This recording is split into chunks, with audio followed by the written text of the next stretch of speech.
अस्सलाम वालेकुम viewers, welcome to my channel V Physics. आज जो हम टॉपिक करेंगे वो है चैप्टर नंबर 21 का, that is nuclear reactions. Nuclear reactions होते क्या हैं, सबसे पहले देखेंगे। ये ऐसा प्रोसेस है जिसमें दो न्यूक्लियाई, दो कोई भी एटम कोलाइड करेंगे एक दूसरे के साथ, और कोलाइड करने के बाद वो दो कुछ और डिफरेंट जो होंगे न्यूक्लियाई या एटम को प्रोड्यूस करेंगे। इस प्रोसेस को कहते हैं हम न्यूक्लियर रिएक्शन।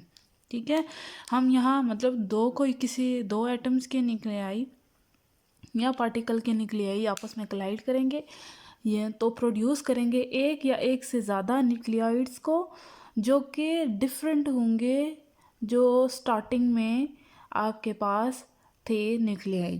फॉर एग्जांपल देखें, अगर जनरल इक्वेशन है, अगर हम दो एटम लेते हैं किसी भी पार्टिकल के, let x be greater particle और small x for small particle. ठीक है, तो जब ये दोनों आपस में इंटरेक्ट करेंगे, रिएक्ट करेंगे, रिएक्शन के बाद दो न्यू एलिमेंट्स, न्यू जो न्यूक्लियाइड जो है होंगे, प्रोड्यूस होंगे। लेट्स से वाई एक जो बड़ा न्यूक्लियाई होगा और स्वाति एक स्मॉल न्यूक्लियाई होगा। ठीक है, कुछ तो ये प्रोसेस नेचुरली अकर करते होते हैं, लेकिन कुछ ऐसे प्रोसेस हैं जो हम जो है आर्टिफिशियली भी इस तरह के रिएक्शन, न्यूक्लियर रिएक्शन को क्रिएट करवा सकते हैं। ठीक है, रदरफोर्ड वो फर्स्ट पर्सन था जिसने ये ऑब्जर्व किया था कि नेचुरली जो एग्जिस्ट करते हैं, जो इस तरह के रिएक्शन शो करते हैं, उसके अलावा भी आर्टिफिशियली भी हम ये प्रोसेस कर सकते थे। इसी वजह से इस चीज़ को यूज़ करके रदरफोर्ड ने क्या किया था कि अल्फ़ा पार्टिकल जो कि हीलियम है उसको बम्बार्ड करवाया था नाइट्रोजन के ऊपर। बम्बार्डमेंट के बाद उसको दो न्यू एलिमेंट्स मिले, न्यू एटम मिले, that is oxygen plus proton. ठीक है, रदरफोर्ड के एक्सपेरिमेंट से तो एक प्रोटॉन भी बना था, जो कि प्रोटॉन की डिस्कवरी का भी यहाँ पे सबब बना था। ठीक है, तो यहाँ आपके पास एक्स, कैपिटल एक्स, यहाँ नाइट्रोजन है जो एक बड़ा एलिमेंट होगा जिसका एटॉमिक नंबर ज़्यादा होगा। इसके ऊपर एक छोटा एलिमेंट जब बम्बार्ड करवाते हैं, दैट इज़ हीलियम, तो एक बड़ा एलिमेंट जनरेट होगा, बनेगा, और साथ में ही एक छोटा वाला एटम बनेगा, दैट इज़ प्रोटॉन। ठीक है, ये था रदरफोर्ड का एक्सपेरिमेंट। उसके बाद जो न्यूक्लियर रिएक्शन के होने की कंडीशन भी दो हैं कि एक तो सबसे पहले के जो है कंजर्वेशन ऑफ मास और चार्ज हमेशा ये ओबे करना चाहिए, मतलब नंबर ऑफ प्रोटॉन और न्यूट्रॉन रिएक्टेंट के इक्वल होने चाहिए नंबर ऑफ प्रोटॉन और न्यूट्रॉन प्रोडक्ट के। ठीक है, आगे हम यही देखेंगे कि एक तो इस एक्सपेरिमेंट से, इस जो रदरफोर्ड का था, उससे क्या हुआ कि प्रोटॉन भी डिस्कवर हुआ। उसके बाद जो न्यूक्लियर रिएक्शन की दो कंडीशन हैं कि कंजर्वेशन ऑफ मास होना चाहिए, कि मास कंजर्व हो रिएक्टेंट का, और जो प्रोडक्ट्स हैं उनका सेम होना चाहिए। ठीक है, चलें देखते हैं।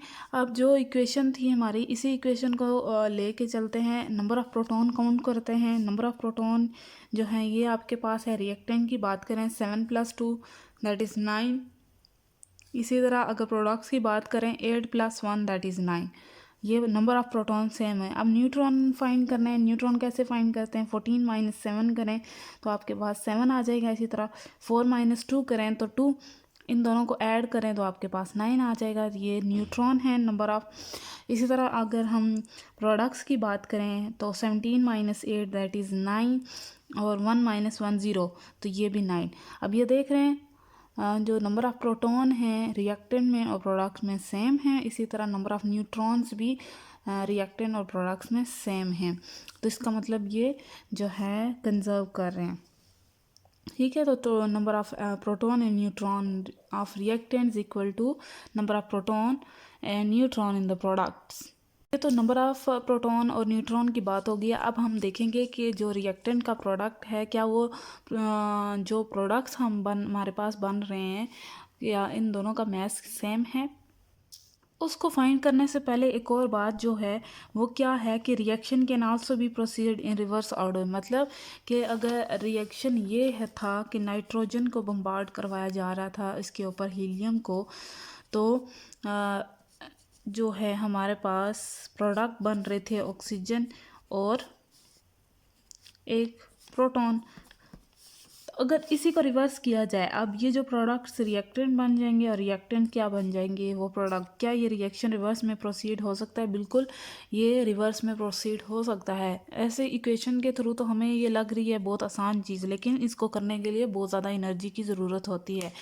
अब हम देखते हैं कि मैस ऑफ रिएक्टेंट क्या है और मैस ऑफ प्रोडक्ट। रिएक्टेंट का मैस अगर फाइंड करें नाइट्रोजन का, तो आपके पास AMU यूनिट में ये आता है। इसी तरह हीलियम का आपके पास में ये मैस ये है। टोटल मैस करेंगे तो इन दोनों को ऐड कर देंगे, आपके पास टोटल मैस आ जाएगा।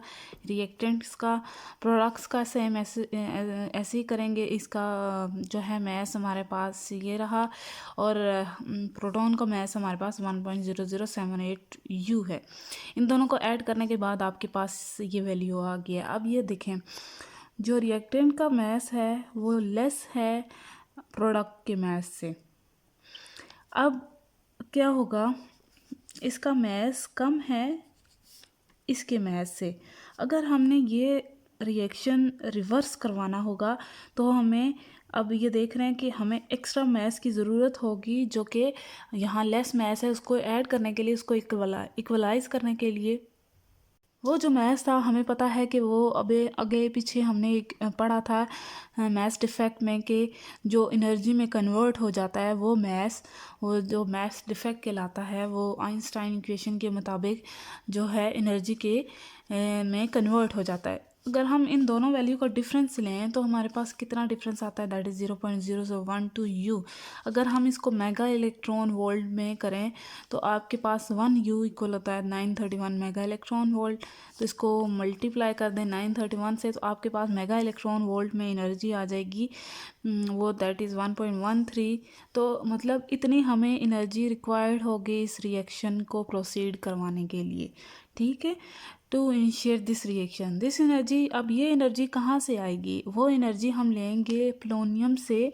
प्लोनियम क्या करता है, रिलीज़ करता है अल्फ़ा पार्टिकल, जिनकी एनर्जी इक्वल होती है 7.7 मेगा इलेक्ट्रॉन वोल्ट, जो अप्रॉक्सीमेटली इसके मतलब इक्वल नहीं, इससे ज़्यादा ही है, लेकिन इतनी है इसके पास जितनी हमें एनर्जी रिक्वायर्ड है। तो वो एनर्जी हमें प्लोनियम देगा, ठीक है।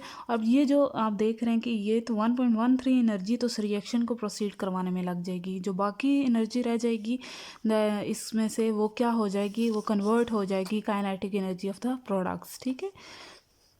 इसी तरह जो थे अल्फ़ा पार्टिकल, उनको डिफरेंट एलिमेंट्स के ऊपर जो है बम्बार्ड किया गया और डिफरेंट एलिमेंट्स की डिस्कवरी हुई इस तरह। इसी तरह इसी चीज़ को लेते हुए जो जेम्स चैडविक था, इसने क्या किया, इसने इसी तरह अल्फ़ा पार्टिकल को बम्बार्ड किया बेरियम के ऊपर। तो उसने क्या ऑब्ज़र्व किया कि एक न्यूट्रॉन जो है वो एमिट हो रहा है, जिसमें जेम्स चैडविक ने न्यूट्रॉन को भी इस इक्वेशन के थ्रू, इस प्रोसेस, इस एक्सपेरिमेंट के थ्रू जो है डिस्कवर कर दिया था न्यूट्रॉन को। अच्छा बच्चों, बात ये थी कि न्यूट्रॉन हम जानते कि ये चार्जलेस होता है, इसके ऊपर कोई चार्ज नहीं होता। तो क्या हुआ, जो चार्जलेस चीज़ है तो उनको आइडेंटिफाई करना बहुत डिफ़िकल्ट होता था, बहुत डिफ़िकल्ट होता है। तो जेम्स चैडविक ने एक समझदारी वाली बात की थी। उसने क्या किया, इन्हीं न्यूट्रॉन को पास करवाया एक पैराफिन से। पैराफिन क्या होते हैं, उनमें एक्सेस अमाउंट ऑफ प्रोटॉन मौजूद होते हैं, ठीक है। पैराफिन से गुजारा उसने, आपकी बुक के ऊपर फिगर जो है 21.1 है, ठीक है। तो ये पैराफिन्स उसने आगे प्लेस किए और यहाँ पे न्यूट्रॉन है, ठीक है। तो ये न्यूट्रॉन क्या है, न्यूट्रॉन और पैराफिन पे मोस्टली जो है ग्रेट अमाउंट ऑफ प्रोटॉन मौजूद होते हैं, ठीक है। प्रोटॉन और न्यूट्रॉन का मैस जो होता है वो जो है सेम रहता है, सेम है। तो क्या हुआ, जब ये न्यूट्रॉन जो थे वो आए पैराफिन के पास, तो पैराफिन मटेरियल के पास इसमें नंबर ऑफ़ प्रोटॉन ज़्यादा थे। इन नंबर ऑफ़ प्रोटॉन जो थे वो क्या, जब इसने न्यूट्रॉन ने इस प्रोटॉन के साथ कोलाइड किया, तो कोलाइड करने के बाद ये जो थे न्यूट्रॉन, ये रहा यहाँ पे रेस्ट पे आ गए, प्रोटॉन आगे निकल आए, ठीक है। तो मतलब दो जब पार्टिकल कलाइड करते हैं, अगर दोनों का मैथ सेम है तो एक रेस्ट पे आ जाता है, दूसरा जो है बाहर निकल आता है। तो यही बात हुई कि न्यूट्रॉन जब इसके साथ टकराए, कलाइड किया उन्होंने प्रोटॉन के साथ, वो तो रेस्ट में आ गए, और जो प्रोटॉन थे वो क्या हो गए, वहाँ से एमिट हो गए, बाहर निकल गए, जो कि इससे इनको आइडेंटिफिकेशन हो गई थे कि there is a neutron present in this. ठीक हो गया। डिस्कवरी ऑफ न्यूट्रॉन की वजह से बहुत ज़्यादा रेवोल्यूशन आई न्यूक्लियर रिएक्शन के अंदर, जो कि हम जानते कि न्यूट्रॉन कोई चार्ज कैरी नहीं करते, so they can easily enter the nucleus. जो अगर ये चार्ज लेस हैं तो इनको न्यूक्लियस के अंदर जो है लेके जाना आसान होता है। न्यूट्रॉन की डिस्कवरी के बाद बहुत सारे फिर रिएक्शंस और बहुत सारी चीज़ों में advancement I in nuclear reaction में। ठीक है। अगला हमारा जो टॉपिक है वो है फिशन रिएक्शन। फिशन रिएक्शन क्या होता है, सबसे पहले देखते हैं। ये ऐसा प्रोसेस है जो लार्ज न्यूक्लियस को, बड़ा न्यूक्लियस स्पिल्ट हो जाए दो स्मॉलर न्यूक्लियाई में, और जब वो स्पिल्ट अप हो दो स्मॉल न्यूक्लियाई में, उस टाइम जो एनर्जी रिलीज़ होगी उस एनर्जी को कहते हैं, उस रिएक्शन को कहते हैं कि फिशन रिएक्शन है। देखें आपकी बुक पे फिगर बनी हुई है कि ये हैवी न्यूक्लियस है। हम क्या करेंगे, एक जो आपके पास न्यूट्रॉन होगा उसको बम्बार्ड करेंगे। अभी हमने पढ़ा है कि न्यूट्रॉन जो है चार्जलेस होता है, इसी को न्यूक्लियस के में भेजना आसान होता है। ठीक है। तो ये न्यूट्रॉन इसके ऊपर हम बम्बार्ड करवाएंगे तो ये इसकी न्यूक्लियस को ब्रेक कर देगा। ठीक है।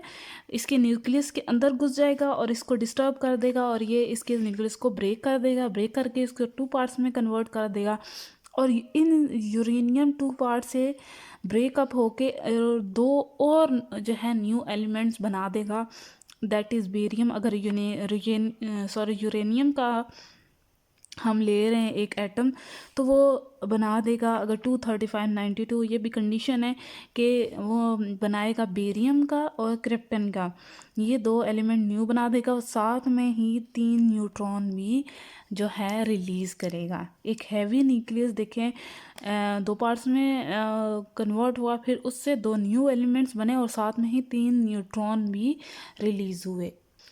इसकी डेफिनेशन आप ये भी लिख सकते हो, the process in which a nucleus is divided into 2 or more fragments and neutron and energy release. वो प्रोसेस जिसमें न्यूक्लियस क्या हो जाए, डिवाइड हो जाए 2 और मोर फ्रेगमेंट, 2 या 2 से ज़्यादा पार्ट्स में, और उसके बाद न्यूट्रॉन में, उससे के बाद जो एनर्जी रिलीज़ होगी उसको कहते हैं हमें फिशन रिएक्शन। ठीक है।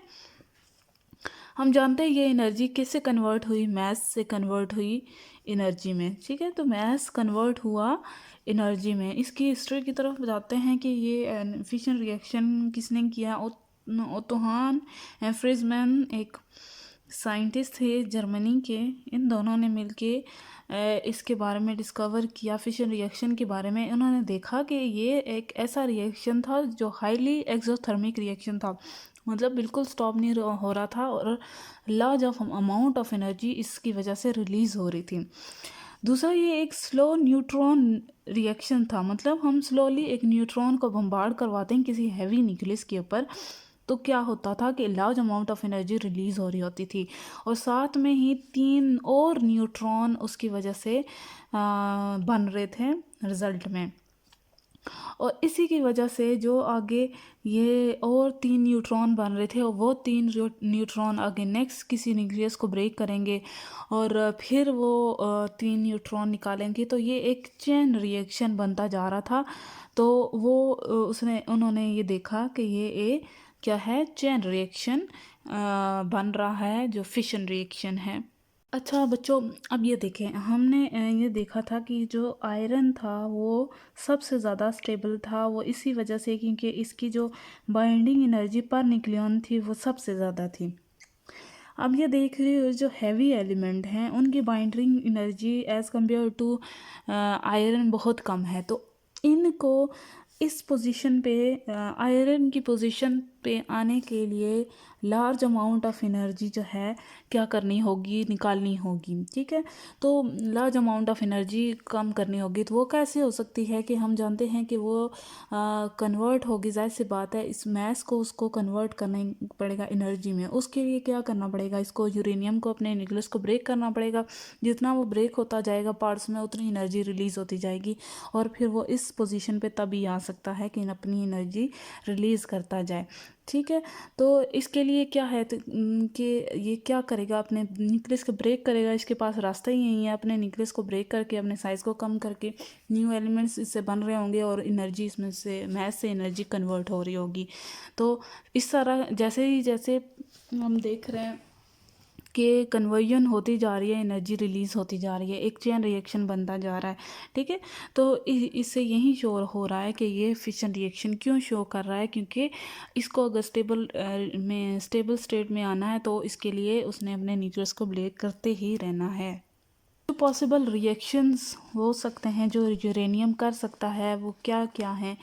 वो सबसे पहली जो इक्वेशन है, यूरेनियम जब न्यूट्रॉन उसके ऊपर बम्बार्ड किया जाता है तो एक तो वो बेरियम में चेंज हो जाता है, एक क्रिप्टन में चेंज होगा और 3 न्यूट्रॉन रिलीज़ होंगे साथ में, क्यू दैट इज़ हीट या हीट एनर्जी में चेंज हो जाएगा। इसके बाद 3 ये पॉसिबल रिएक्शन हैं, ये तीनों हो सकते हैं। इसके बाद आपके पास जब यूरेनियम इसी तरह न्यूट्रॉन के साथ बम्बार्ड किया जाएगा, आपके पास टैनिक आएगा। उसके बाद मोलिब्डेनम रिलीज़ होगा और साथ में 3 न्यूट्रॉन प्लस एनर्जी क्यू। इसी तरह थर्ड में क्या होगा, जीनॉन और स्ट्रोंशियम ये दोनों रिलीज़ होंगे। इसके बाद न्यूट्रॉन जो होंगे वो रिलीज़ होंगे और साथ में ही एनर्जी। तो फिशन रिएक्शन ये पॉसिबल रिएक्शन है जो यूरेनियम परफॉर्म करेगा। अब आते हैं हम ये फाइंड करने के लिए कि जो एनर्जी है इस टाइम रिलीज़ होगी, जो बाइंडिंग एनर्जी ऑफ यूरेनियम है वो क्या है, और जो प्रोडक्ट्स आते हैं तब हमारे पास बाइंडिंग एनर्जी क्या हो जाती है, वो अब हम फाइंड करेंगे। Energy calculation. अब हम देखते हैं कि एक न्यूट्रॉन जब यूरेनियम के साथ बम्बार्ड करता है, हमारे पास बाइंडिंग एनर्जी है यूरेनियम की, that is 7.7 mega electron volt. और वो उसके बाद क्या होता है, उसका न्यूक्लियस स्पिल्ट हो जाता है। ठीक है, अनस्टेबल हो जाता है और इसके जो है इसका एक एलिमेंट न्यूक्लियस में न्यूट्रॉन एक जो है ऐड हो गया है। तो फिर इसके बाद क्या होगा कि 2 आगे नेक्स्ट एलिमेंट में चेंज हो जाएगा, दैट इज क्रिप्टन और बेरियम, और 3 न्यूट्रॉन रिलीज होंगे। इसके बाद जो बाइंडिंग एनर्जी है इन दोनों एलिमेंट्स की, दैट इज क्रिप्टन और बेरियम, जो फिशन फ्रेगमेंट्स हैं उनकी है 8.5। ठीक है, अब हम ये फिशन रिएक्शन पॉसिबल कब होगा, जब हमारे पास मैस कन्वर्ट होता रहेगा एनर्जी में। अब जो एनर्जी डिफरेंस आया है वो फाइंड करते हैं, जो प्रोडक्ट्स में हमें मिले बेरियम और क्रिप्टन की कितने mega electron volt in binding energy, that is 8.5 को माइनस कर देंगे 7.7 से, तो आपके पास 0.9 मेगा इलेक्ट्रॉन वोल्ट आ जाएगी। तो जो कि एक पार्टिकल की एनर्जी को शो करेगा, जो कि कन्वर्ट करेगा during fission reaction mass into energy. अगर हम हर पार्टिकल की फाइंड करें, अब ये टोटल पार्टिकल हमारे पास कितने हैं, 225 को अगर इस एनर्जी के साथ मल्टीप्लाई करें तो आपके पास ये एनर्जी आ जाती है, जो कि हमें बताती है कि इतनी अमाउंट ऑफ एनर्जी जो होगी वो रिलीज़ होगी ड्यूरिंग फिशन रिएक्शन। हर एक पार्टिकल अगर 0.9 mega electron volt energy release करे तो सोचें ये जब मिल के 11.5 mega electron volt, that is approximately equals to mega आपके पास 10 की पावर 6 है electron volt, that is too much greater energy that they release during this reaction. अब अभी ये क्या है, जब एक यूरेनियम एक न्यूट्रॉन क्या करेगा, इस न्यूक्लियस को ब्रेक करेगा और तो इतनी एनर्जी रिलीज़ हो रही है। अगर ये 3 न्यूट्रॉन फर्दर आगे पार्ट लें, 3 न्यूट्रॉन आगे फिर 3 न्यूक्लियस को ब्रेक करें और वो 3 न्यूक्लियस फिर आगे जो है 3 न्यूट्रॉन रिलीज़ करें, तो फिर सोचें ये चेन रिएक्शन कितनी बड़ी तबाही मचा सकता है। तो अब जब देखें हमने ये सुना है कि जो केमिकल रिएक्शन जो केमिकल यूज़ करके उनके लिए जो ये बॉम्ब बनाए जाते होते हैं, उनको किसी एक स्पेसिफिक जगह पर करें तो वो सिर्फ उस जगह को ही तबाह कर पाते हैं। लेकिन ये जो फिशन रिएक्शन के थ्रू जो चीज़ बनी जाती है, जो रिएक्शन कराए जाते हैं तो उसकी वजह से क्या होता है, कई शहर तबाह किए जाते हैं, इस रिएक्शन की वजह से तबाह हो जाते हैं, इतनी अमाउंट ऑफ एनर्जी रिलीज होती है। अब हम आते हैं इस मैस ऑफ यूरेनियम के बारे में। 3 इसके मैस तरह के मैसेस के बारे में हम पढ़ेंगे, दैट इज सब क्रिटिकल मैस और क्रिटिकल मैस, उसके बाद सुपर क्रिटिकल मैस, या इस बुक में लिखा हुआ है if the mass is greater than the critical mass, ठीक है, that is super critical mass. तो सब क्रिटिकल मैस क्या होगा, जब जो न्यूट्रॉन बना है वो फर्दर टेक पार्ट नहीं करेगा फर्दर रिएक्शन में, हम उसको टेस्ट रिएक्शन के तौर पे भी यूज़ करते हैं। मतलब ये जो 3 न्यूट्रॉन हैं, ये 3 न्यूट्रॉन अगर फर्दर किसी रिएक्शन में पार्ट नहीं लेंगे वो सब क्रिटिकल मैस कहलाएगा, ठीक है। अब जो क्रिटिकल मैस है वो क्या है, 1 न्यूट्रॉन आउट ऑफ 3, एक न्यूट्रॉन जो 3 में से एक न्यूट्रॉन अगर पार्ट ले फर्दर फिशन रिएक्शन में तो वो क्रिटिकल मैस कहलाएगा, और वो हम यूज़ करेंगे रिएक्टर्स में। आगे हमारा टॉपिक जो होगा वो रिएक्टर्स होगा, न्यूक्लियर रिएक्टर्स, तो उसमें हम लोग ये यूज़ करेंगे। उसके बाद सुपर क्रिटिकल मैस क्या होगा, मतलब कि if the mass is greater than the critical mass, तब क्या होगा, तमाम न्यूट्रॉन क्या करेंगे, टेक पार्ट करेंगे in further reactions, fission reaction में आगे हिस्सा लेंगे, और ये जो हमारे पास मैस यूज़ करेंगे हम, वो एटम बॉम्ब्स में यूज़ करते हैं। तो ये वाला जो रिएक्शन है यही जो चेन रिएक्शन भी बनाता है, that is called fission chain reaction, ठीक है। फिशन चेन रिएक्शन कैसे होगा कि तीनों न्यूट्रॉन अगर फर्दर टेक पार्ट करें अदर फिशन रिएक्शन में, ऐसे ही आगे चेन चलती रहेगी, तो ये फिशन चेन रिएक्शन कहलाएगा।